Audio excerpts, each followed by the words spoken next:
While the average North American and European consumer is drowning in record high credit card debt, treating retail shopping like a competitive sport, you are sitting at home. You're watching the numbers, refusing to flinch until that price drops. Everyone around you thinks you're just cheap, but here is the multi-million-dollar secret they don't understand.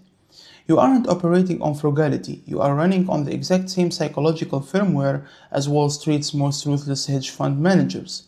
Welcome to Planet Wealth. Today, we are decoding one of the most misunderstood financial behaviors on earth, the psychology of the person who will never pay full price. The neuroscience of value investing.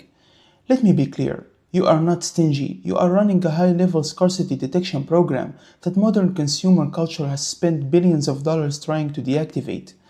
When you look at a full price sticker, a specific part of your brain called the anterior insula, the exact same area responsible for processing physical pain by the way, literally lights up.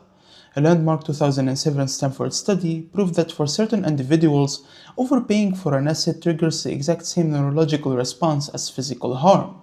Actually, for the masses, this pain signal is weak. It's easily overridden by instant gratification and social pressure.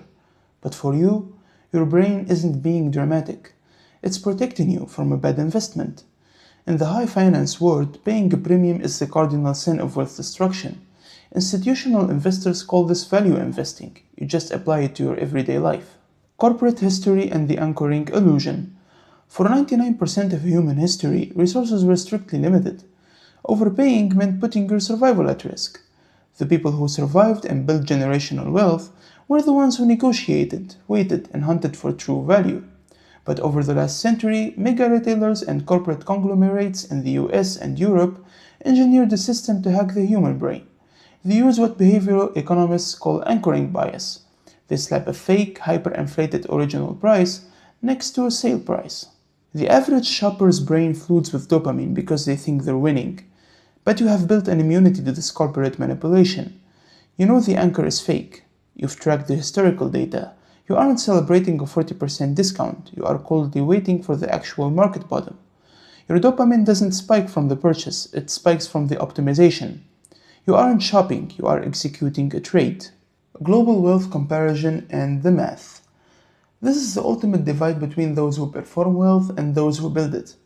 Because you aren't emotionally manipulated by marketing, you free up massive cognitive and financial resources for global wealth accumulation. While the middle class optimizes for instant satisfaction, you are optimizing for permanent optionality. And the math is brutal. If you save just a fraction of your income by refusing the full price trap and redirect that capital into compounding assets, that isn't being cheap. That is strategic patience. The reframe and cliffhanger. This isn't a flaw, it's a survival mechanism that protects you from the financial chaos drowning the rest of the world. So let's reframe your identity right now. You aren't the difficult friend who refuses to overpay. You are playing a completely different game on a much longer timeline. But there is one specific group of ultra-wealthy individuals who take this logic even further. People who have built massive global fortunes, but refuse to let even their own families know about it. They use invisibility as a corporate strategy. And the psychology behind that, that's what we are decoding in the next video. Hit subscribe to join the top 1% here on Planet Wealth.